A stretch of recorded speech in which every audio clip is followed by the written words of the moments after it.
우리 계속해서 창세기 말씀 가운데 이제 에덴 동산으로 들어갑니다. 우리 인간을 창조하신 말씀이 지난번에 있었고요. 그 하나님께서 창조하신 인간이 성령을 불어넣어서 창조하신 인간을 하나님께서는 최고의 거처인 에덴으로 인도하십니다. 그래서 에덴 동산은 인류 최초의 축복된 거주지였습니다. 현재 메소포타미아 지역에 위치한 것으로 알려진 에덴 동산은 실제로 가장 인간 역사의 지상 낙원이었다고 알려져 있습니다.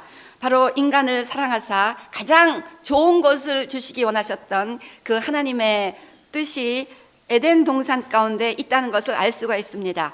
그래서 이 에덴이라는 말의 뜻에 여러 설이 있는데 그 중에 홀만 바이블 딕셔너리는 이 히브리어 어원인 아단이라는 단어에서 시작되었다고 보면서 이 아단이라는 말의 뜻이 pleasure, delight, 기쁨이라고 보면서 기쁨으로 해석하는 그러한 설을 많은 학자들이 따르고 있고, 저도 이렇게 성경을 통해서 볼 때 그 기쁨이라는 아단이 이 에덴의 어원이라는 그 설에 마음의 동의가 됩니다. 그래서 왜냐하면 이사야서 51장 3절 말씀 보면요, 그 바로 에덴 동산에 기뻐함과 즐거움과 감상과 청하는 소리가 있었다 해서 바로 이 에덴이 이 기뻐함과 즐거움의 동산이었다는 것을 우리에게 알려주고 있습니다. 그래서 우리가 매일 기뻐하고 살아간다면 우리는 에덴이라는 파라다이스에 사는 것이고, 매일 싸우며 살아간다면 지옥에 사는 줄로 믿습니다.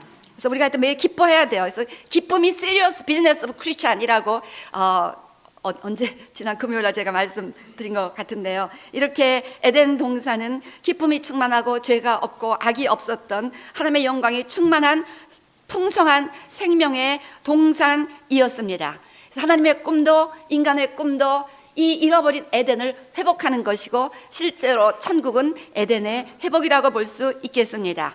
과연 어떻게 해야 에덴을 회복할 수가 있겠습니까? 회개하라, 천국이 가까웠다고 말씀하신 그 예수님의 뜻으로 미루어 보아, 우리가 또 너희 가운데 이미 천국이 임했다고 하신 말씀으로 미루어 보아 우리가 이 에덴의 기쁨을 경험하며 살아갈 수 있다고 믿습니다. 이제 에덴에 있었던 몇 가지 내용들을 하나하나 앞으로 몇 주에 걸쳐서 살펴보면서 우리가 어떻게 하면 에덴을 회복할 수 있을까에 대한 말씀들을 나누고자 합니다. 이 에덴을 소개하면서 성경은 아까 우리 봉독했듯이 처음으로 생명나무에 대해서 말씀합니다. 그래서 우리 창세기 2장 8절 9절 말씀처럼 그 땅에 보기에 아름답고 먹기에 좋은 나무가 되게 하시니 동산 가운데 생명나무와 선악을 알게 하는 나무가 있다. 이 생명나무를 잘 이해해야 선악을 알게 하는 나무를 먹지 말라는 하나님의 말씀에 순종할 수가 있습니다. 생명나무를 놓치기 때문에 그 다음 모든 에덴에서의 그 삶을 우리가 놓치는 그러한 실패가 된다는 것을 우리가 이 생명나무를 이해하면서 깨달아야 될 줄로 믿습니다. 자, 과연 이 생명나무는 무엇입니까? 성경을 통해서 보면 건강에 매우 적합한 실과였다는 것을, 실과를 맺는 나무였다는 것을 알 수 있습니다. 그래서 우리 요한계시록 22장 2절 말씀처럼 그 천국에 있는 그 생명나무의 잎사귀를 먹고 계속해서 건강했다, 병을 치료했다라는 말씀들이 있습니다. 그리고 또한 에스겔서 47장 2절에도 마찬가지로 그 먹을 만한 잎사귀가 약재료가 되었다라고 소개하고 있습니다.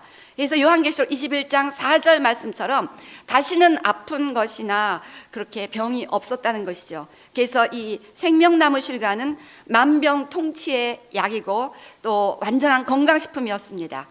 그래서 이것을 먹으면 계속해서 젊고 결국은 죽지 않는 거예요. 그러니까 이제 건강식품 연구하신 분들은 이 창세기나 이 성경을 연구 깊이 해보면 아마 뭐 힌트를 얻지 않을까 이렇게 생각합니다. 그래서 이 말씀을 보면 창세기 3장 22절에 의하면 이 나무의 실과를 먹으면 이제 저들이 죽지 않고 영원히 살게 된다라는 말씀을 힌트를 얻을 수 있습니다. 그래서 사망이 없다는 것입니다. 그래서 생명나무는 인간을 영원히 살게 하는 영생하는 나무였다는 것입니다. 그런데 생명나무는 죄인들은 먹을 수 없었습니다. 그래서 아담과 하와가 죄를 짓자마자 에덴에서 추방되었습니다.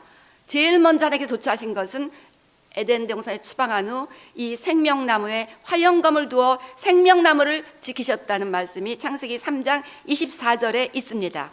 그리고 이 죄를 짓게 하는 근원이었던 사단이 마지막 불과 유황못에 던져질 때 드디어 다시 생명나무가 등장하고 인간은 생명나무의 실과나 잎사귀를 먹을 수 있도록 허락되었습니다.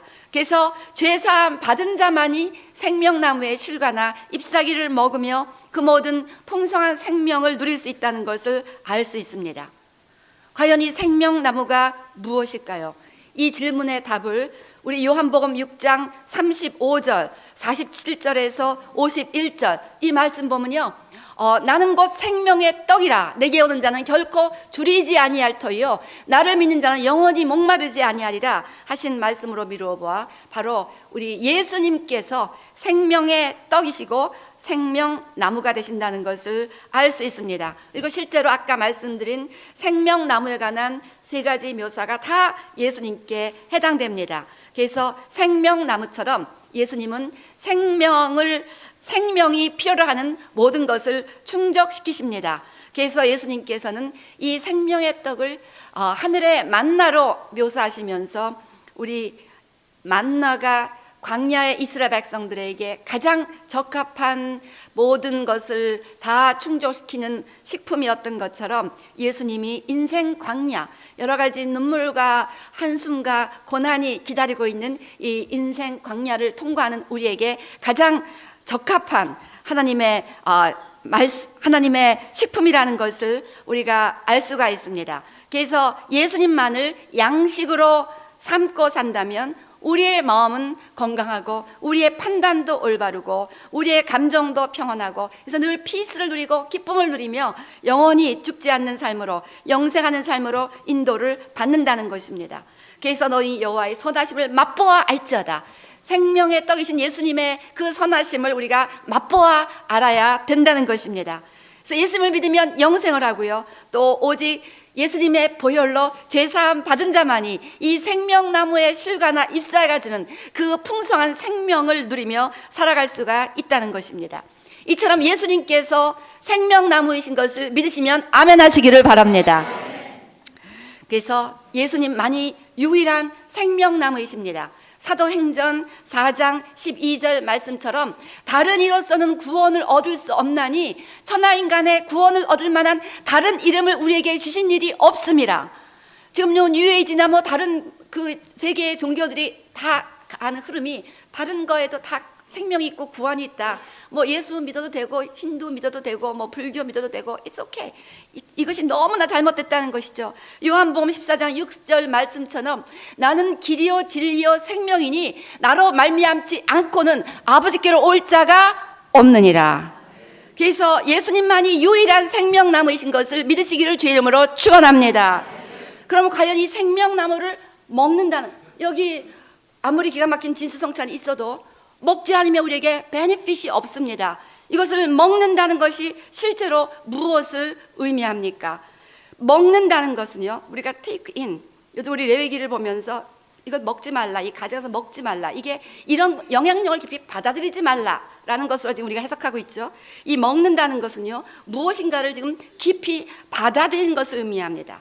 그래서 생명나무를 먹는다는 것은 생명나무이신 예수님을 깊이 받아들이고 그분의 가르침을 깊이 간직한다는 것을 의미합니다. 그래서 예수님을 깊이 받아들이고 깊이 그 말씀을 간직한다는 것을 우리 예수님께서는 첫째 되는 계명, 즉 마음과 뜻과 정성을 다하여 하나님을 사랑하라 라는 말씀으로 가르쳐 주셨습니다. 그래서 예수님을 먹는다는 것은 바로 예수님을 온 마음 다해 undivided heart, 나누이지 않는 마음으로 사랑하는 것을 의미한다고 보겠습니다.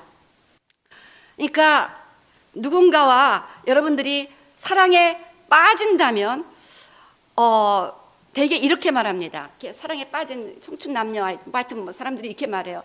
도대체 이 감정을 어떻게 말로 표현이 안 된다고. 무슨 소리인지 아시는지 모르겠네. 말로 표현이 안 된다고도 이렇게 말하는데요. 정말 이게 사실은 이 주님을 사랑한다는 것을 말로 표현한다는 것이 참 힘들다는 것을 이렇게 저도 느낍니다. 그런데 하나님께서도 우리를 향한 사랑을 표현하기가 굉장히 힘드셨나 봐요. 성경을 보면요, 하나님께서 인간을 사랑하는 그 사랑을 묘사하시기 위해서 굉장히 어려움을 겪으셨다는 사실을 이게 좀 느껴져요. 그래서 뭐 어떤 때는 그 갓난 아이를 사랑하는 그 어머니의 그 애틋한 마음으로, 자녀를 위해서 모든 것을 희생하고 싶은 어머니의 마음으로, 그런가 하면 자녀들을 보호하고 가족들을 부양해서 생명이라도 주기를 원하는 그런 아버지의 강력한 헌신적인 사랑으로, 또 때로는 그야말로 신부를 사랑하는 그 신랑의 그 열정적인 연인의 사랑으로, 또 어떤 때는 영원히 변하지 않는 그 우정과 같은 그러한 사랑으로, 그래서 이 모든 사랑을 다 합해야 내가 너희를 사랑하는 그 사랑을 너희가 조금 알 것이다, 그것도 조금 안다는 그런 식으로 묘사하셨습니다. 그러니까 사실 참 이 사랑이란 것을 묘사한다는 것이 어렵다는 것이죠.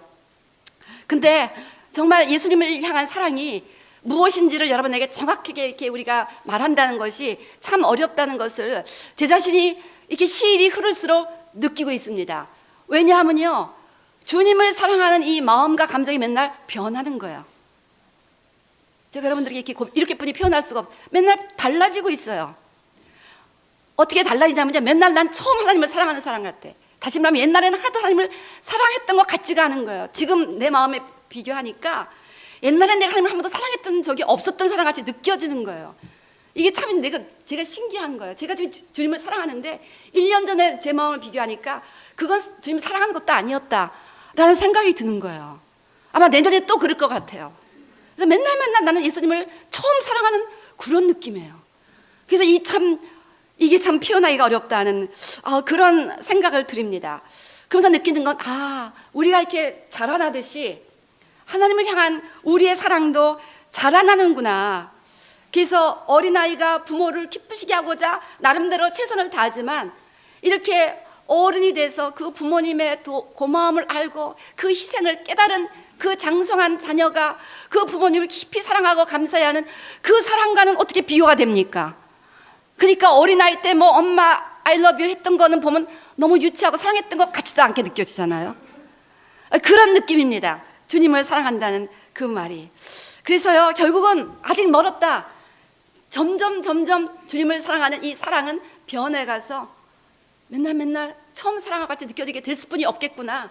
이것이 the reality of love, 이 사랑의 본질이구나 하는 생각을 제가 요즘 하고 있는 중입니다.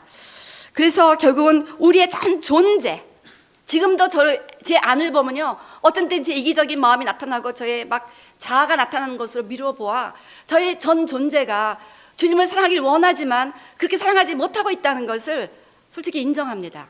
때문에 우리의 목표는 우리의 전 존재가, 우리의 100%가 주님을 사랑하는 거기가 되어야 하는 것이 아닌가 생각합니다. 자, 이렇게 주님을 사랑하면 주님이 주시는 생명나무의 실과나 잎사귀를 완전히 먹게 돼서 에덴의 기쁨이 회복되고, 그러다가 에녹처럼 그냥 영원히 주님 앞에 가버리는 거예요. 그렇게 되지 않을까 그렇게 생각합니다. 그래서 언젠가 금요일 저녁에 나누었지만 이 다니엘 김 선교사님의 이 간증이 참 우리에게 그 교훈을 준다고 생각해서 한 번 더 나눕니다. 그 분이 어느 밤 새벽 1시에 신학교에 다니는 친구가 전화를 해서 만나자고 했다는 것 아닙니까? 그래서 무슨 일인가 궁금해서 다소 이 새벽 1시부터 나를 만나자 그러나 좀 짜증스럽기도 해서 이제 만났습니다. 그랬더니 한다는 얘기가 내가 지금 어떤 여인을 너무 사랑하게 되었다는 거예요. 자기 기껏 사랑의 고백하려고 나를 이 시간에 끼웠나 막 조금 짜증스러워서 듣는데, 너무 순결하고 아름다운 자매와 사랑에 빠졌는데 문제는 자기가 포르노 중독에 빠져 있다는 거예요. 신학생인데 이 중독을 끊어버리기 위해서 모든 시도를 했는데 끊을 수가 없었다는 것입니다. 그러니까 다니엘, 네가 좀 나를 위해서 기도해서 이 중독 문제를 해결해 달라는 요청을 했습니다. 그러면서 이 더럽고 수치스러운 중독을 계속 숨기면서 이 순진한 자매와 계속 데이트한다는 것이 마음속에 계속 용납이 안 된다는 것입니다. 그래서 도와달라는 것인데, 그래서 그 친구를 위해서 도와주었지만 역시 변화가 없었습니다. 이제 그 후에 그분은 또 자기 교회 목사님을 만나서 상담을 요청하고 기도를 받았는데 역시 효과가 없었습니다. 그래서 이제 마지막으로 자기가 존경하는 교수님을 찾아가 상담을 요청했습니다. 그런데 이 교수님이 전혀 의외의 말씀을 하시는 거예요.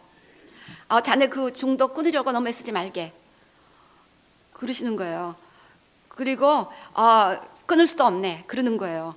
그리고 혹시 당신이 그렇게 자기 힘으로 중독을 끊었다 할지라도 이제 또 그렇게 되면 마음이 교만해져 갖고 중독에 있는 다른 사람들을 정죄하고 판단하면서 그 사람들을 경멸하는 그런 영적인 우월감에 빠지게 되니까 그건 더 위험하니까 아예 중독 문제 해결하려고 너무 그렇게 애쓰지 말라고 하는 거예요.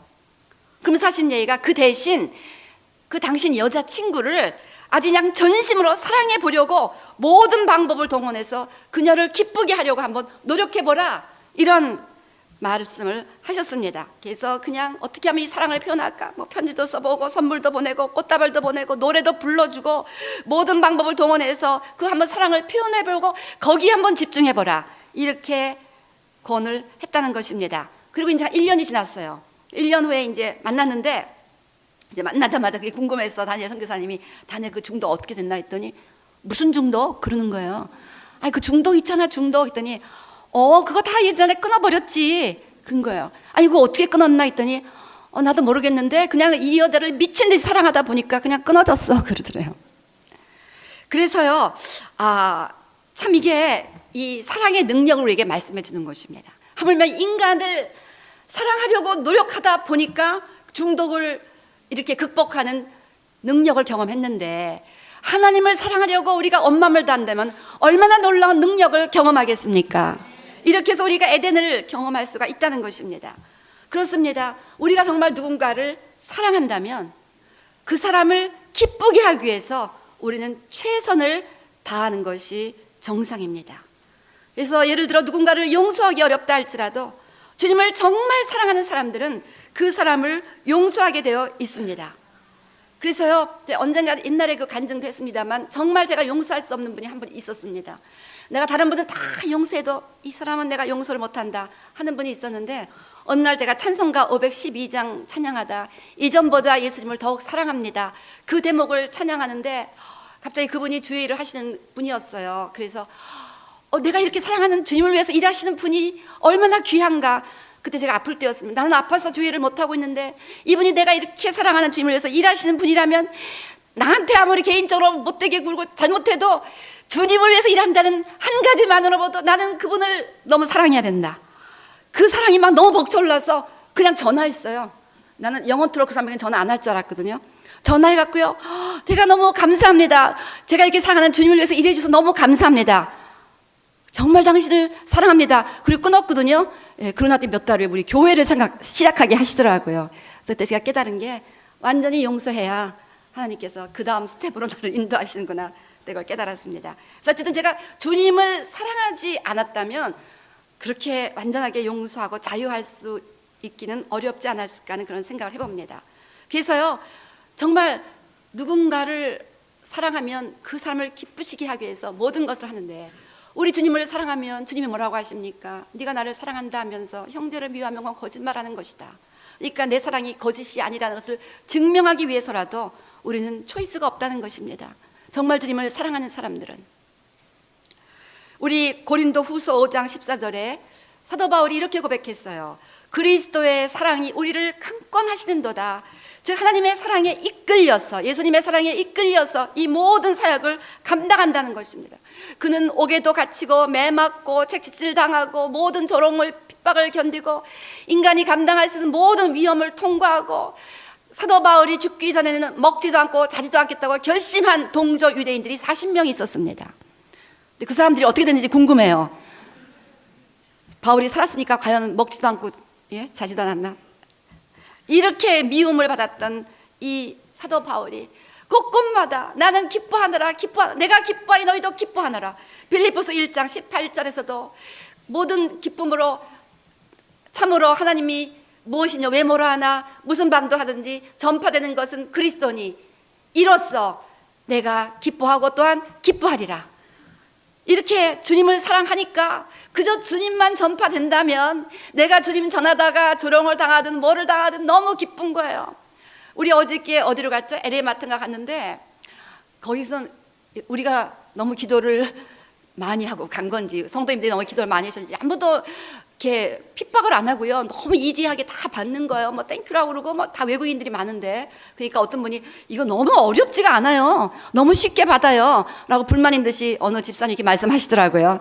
그러니까 아마 복음 전하면서 막 왕따도 당하고 조롱도 당하고 매멸참 매정한 대우도 받을 줄 알았는데 그렇게 안 당하니까 좀 서운한가 봐요.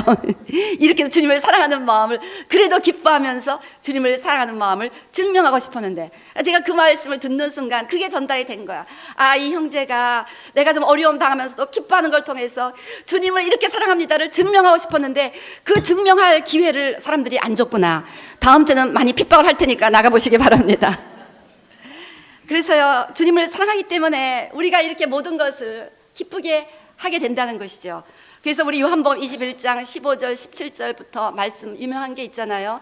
예수님께서 베드로를 만나서 네가 더 나를 사랑하느냐, 이 사람보다 너 나를 사랑하느냐, 이 세 번 물으시면서 당신의 어린 양을 먹이고 돌봐달라고 부탁하셨습니다. 이렇게 양을 돌보는 목사로서 섬겨달라고 부탁하시면서 자격은요, 신학교 졸업장이 아니었습니다. 다른 게 아니라 한 가지, 네가 정말 나를 사랑하느냐. 이 사람도 나를 사실 아가파워, 이 아가페로 정말 아가페 사랑으로 사랑하느냐. 근데 사실 이때 베드로는 아가파오란 단어 못하고 필레오란 단어를 썼습니다.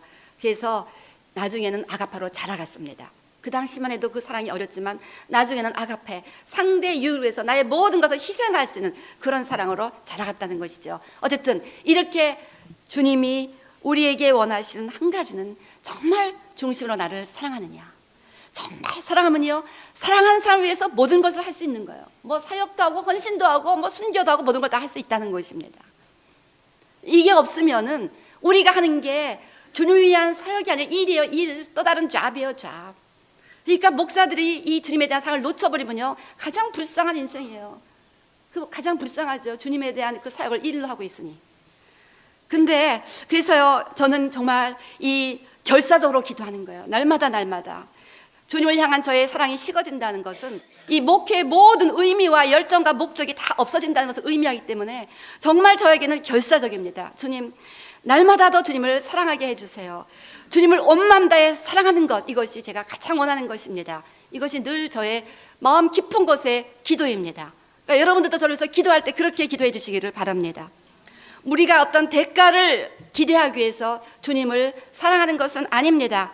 그러나 우리가 주님을 진실로 사랑하면 주님도 모든 방법을 동원해서 정말 우리를 향한 당신의 사랑을 표현하시기 위해서 어쩔 줄을 몰라 하세요. 아마 주님을 사랑하는 분 이 말이 무슨 뜻인지 아실 것이.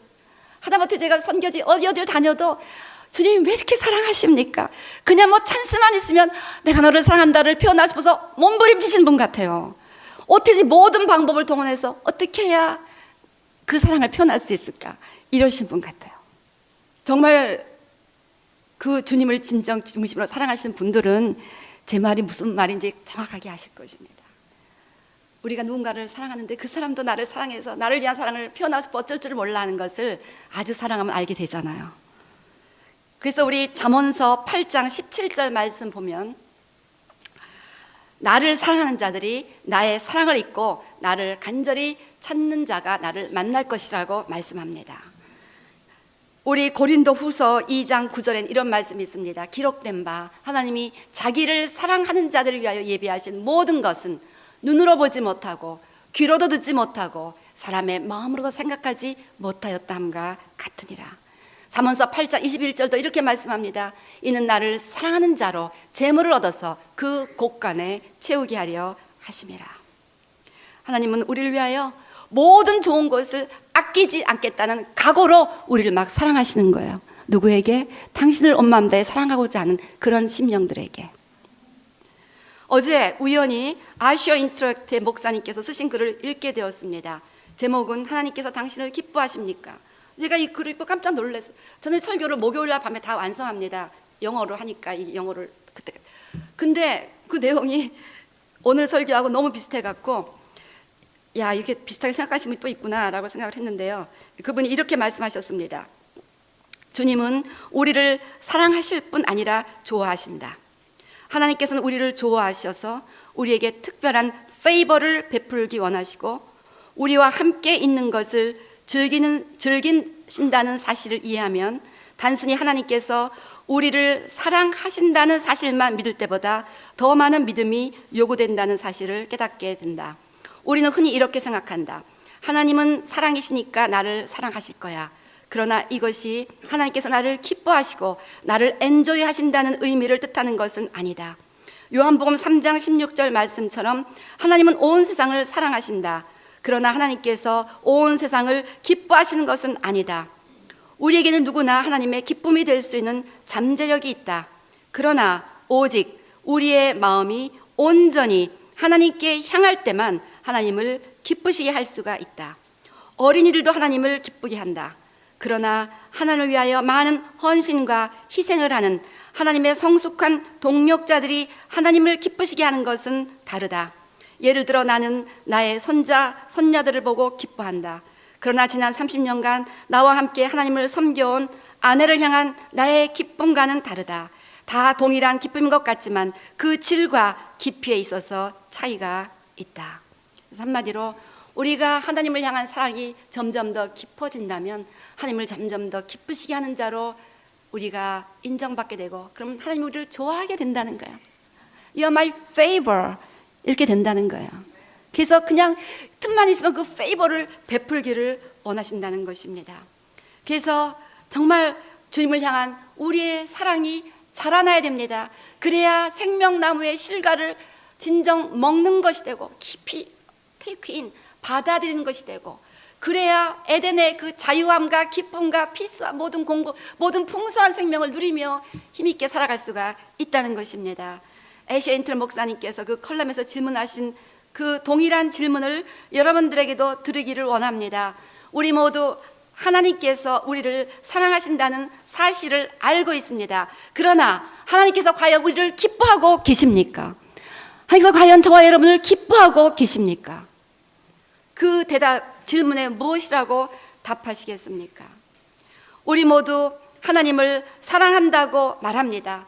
그런데 진정 우리가 하나님을 기쁘시게 하고자 살아가고 있습니까? 우리가 진정 예수님을 사랑한다면 분명한 삶의 목적을 가져야 되겠습니다. 무슨 일을 하든지 하나님을 기쁘시게 하는 삶을 선택하시기를 바랍니다. 그것이 우리가 생명나무의 실과를 먹는 길이라고 생각합니다. 그럴 때 우리는 에덴에 들어가는 천국 열쇠를 얻게 될 것입니다. 오늘 아버지 날을 맞이해서 부디 우리 교회 모든 아버지들께서 예수님을 사랑하기 때문에 범사에 주님을 기쁘시게 하는 삶을 선택하시기를 주의 이름으로 축원합니다. 그러면 여러분들의 가정이 반드시 에덴으로 회복될 줄로 믿습니다. 그래서 우리 교회 모든 가정에 에덴의 기쁨이 충만하게 되시기를 주의 이름으로 축원합니다. 기도하시겠습니다.